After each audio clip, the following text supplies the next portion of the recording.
She knelt at his grave and whispered, "I'm sorry I didn't save you," not knowing he was behind her, alive. The wind swept through the cemetery, rustling the yellowed leaves around Layla's feet. It was late afternoon, and the sun dipped low on the horizon, casting long shadows across the marble gravestones.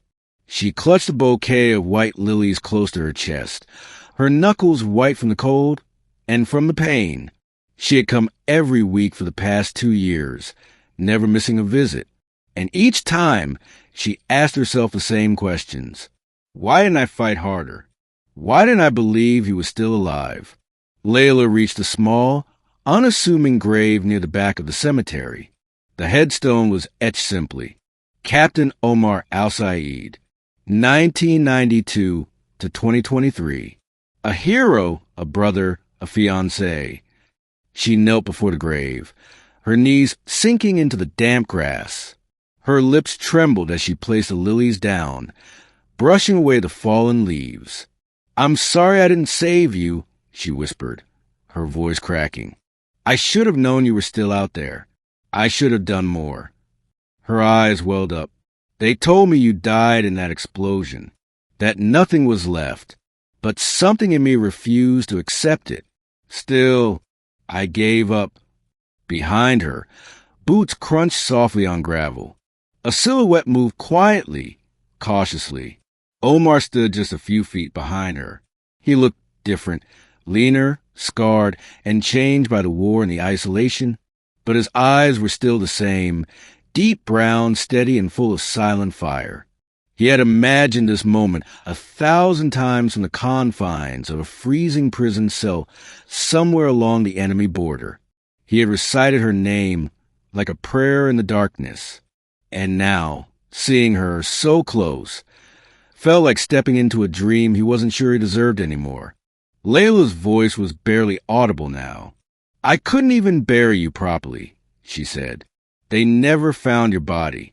Just ashes, uniform scraps, a dog tag." She exhaled sharply, pain carved into every syllable. "I had to accept a stone instead of goodbye." Omar took a step forward, gravel crunching louder this time. Layla froze. She turned. Her eyes met his. And everything stopped. The wind, the leaves, the breath in her lungs. "No," she said, stumbling backward, eyes wide. "No, this isn't real. It's me, Laila." Omar's voice was softer than she remembered, worn, but unmistakably his. She stood, hands trembling, reaching out like she was touching a ghost. "How? How is this possible? I was captured. The explosion didn't kill me. It buried me. I was unconscious when they took me. I spent almost 2 years in a prison across the border. They moved me, kept me off the radar. I escaped 6 months ago." She was crying now, tears falling fast and heavy, mixing with disbelief, rage, and overwhelming relief. "They said you were dead, Omar," she choked. "They told me to let go." "I know," he said, his own voice shaking. "They showed fake reports, burned clothing. It was all staged. They wanted the world to believe I was gone." Layla collapsed into his arms. "I mourned you every day," she sobbed. "I thought I failed you." "No," he whispered into her hair. "You kept me alive.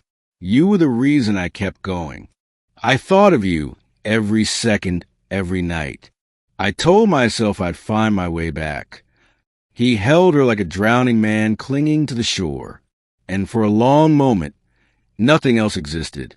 Later, they sat together on the cemetery bench, the lilies still resting by the grave. The sky had turned lavender, and a light breeze brushed against her skin. "I can't believe this is real," Laila murmured, holding his hand tightly as if afraid he'd vanish again. "Neither can I," Omar said. "Sometimes I still wake up expecting to see bars instead of the sky." Laila turned to him. "Why didn't anyone tell me you were back?" "I stayed hidden at first. I didn't know who to trust.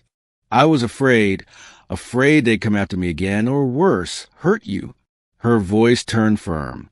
You should have told me. I would have fought for you. I still will. He smiled faintly.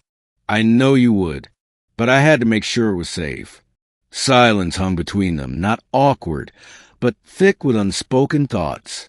Finally, Laila spoke. What happens now? The world thinks you're dead. I don't know, he admitted. I'm working with intelligence now. They're figuring out how to reintroduce me without making noise. And us. He looked at her, eyes filled with something ancient and raw. That's why I came here today, to see if you still wanted us. Tears welled again, but this time they were warm, soft, hopeful. Omar, she whispered, I never stopped loving you. I wore the ring every day for 2 years. I talked to you in my dreams. I waited at your grave. And I came back to you, he said, because I never stopped loving you either. She took his hand and kissed his knuckles. You're not a ghost, she said softly. You're my miracle. They sat there long after the sun dipped below the horizon, stars blooming above them like quiet witnesses to their reunion. The grave marker still stood, but it no longer held the same weight. It was now a symbol of survival, not sorrow. And just beyond it, hand in hand, stood the living proof that sometimes love does impossible. It endures death, waits through silence, and brings back the one thought lost forever.